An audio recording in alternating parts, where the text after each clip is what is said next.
A new American revolution has begun, not against the forces of a colonial kingdom, but a rebellion against an oppressor that has risen among us. It is not a foreign invasion we have to fear, rather the threat of a force within our nation that has usurped what was once a dream of having the greatest democracy ever known to man.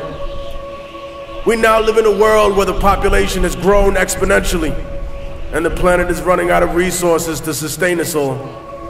We in the inner city and those struggling in the suburban ghettos may not realize it yet, but make no mistake, the people who control the technology and run every enterprise that makes up our world have seen this coming for a long time.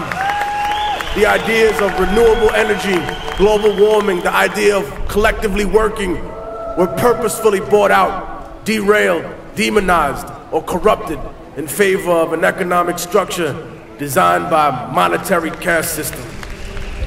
In a desperate attempt to convince us that we need to maintain that extravagant existence, they've pretended we might share in their dream, that we can justify any inhumanity in its name. Out of this blind ignorance was born the curse of slavery. Many of the founders of this nation were themselves Masons.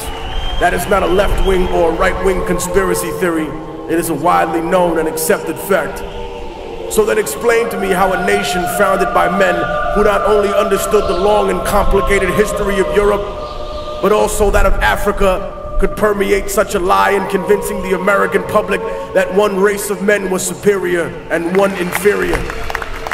When in fact we know that all the early men, the people who created civilization, every aspect of what we see today, the foundation of all modern human life, were from Africa. The greatest cowardice, of course, came not with slavery itself, unfortunately, but with the excuses for slavery.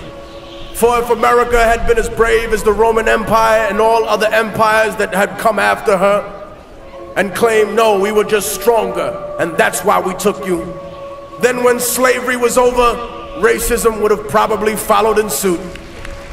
But instead, it was the social lie, the religious lie that was told, that stayed in the minds of people, that separated one human being from another, in order to distract us from the issues of class and freedom. They created issues around religion and race to dominate the world for centuries to come.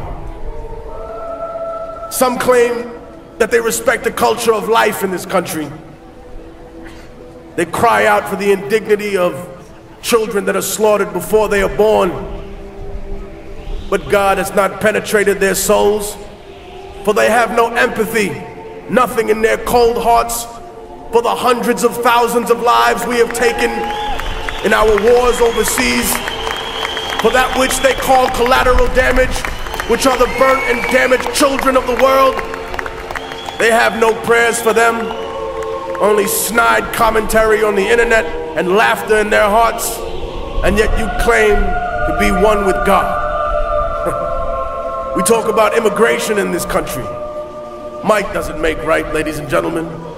It just makes right now. What we are saying to the rest of the world is one day when America grows weak, one day when her legions falter, on a day when her economy crumbles, China, Russia, Europe, whatever power has arisen, all you have to do is come here and conquer us in a few military excursions, and then you too can set up shop here, and in 100 years you can tell every red-blooded American, no, you are an illegal human being. I am the true citizen. I have all the rights. You have no rights. Maybe you forgot how you got this country. Maybe you take for granted the blood, the sweat, the tears that the people who live in practical serfdom shed every day. For we may not run America, but we make America run. We talk about the law, yet how many indignities have been legal in the past? How many treaties with Native American people have we broken? How many international laws have we violated? And speaking of laws, how can a corporation be regulated by a government that is funded and controlled by corporations? How can there be accountability for people who see a profit margin above the lives of Americans, above the lives of human beings in other countries? We have taken the soul out of ourselves and placed them inside machines. My words, of course, will be marginalized, demonized in typical fashion. Anytime you dare to question the power structure, they say you hate America. No, I love this country. I see its beauty every day in its people. And I love it a lot more than those that have abandoned the American worker, that have chose to exploit and try and take away every single benefit that she has. Those that attempt to make excuses for every atrocity committed in the name of supposed freedom. Those who demand accountability from everyone, but offer none themselves. Who favor contracts over lives, who favor invasion and control over organic democracy overseas. The greatest flaw that any intelligent person has is to think that they're smarter than everyone else. And so, as the government has planted its spies amongst us, we have planted our spies among them. They have infiltrated every branch of the American government. They have retrieved names, data, hard numbers, the paper trail that will expose those that truly control this country, those that control the political parties, those that control the oil industry, the energy, those that stand behind the companies faceless, whose names have never been revealed until today.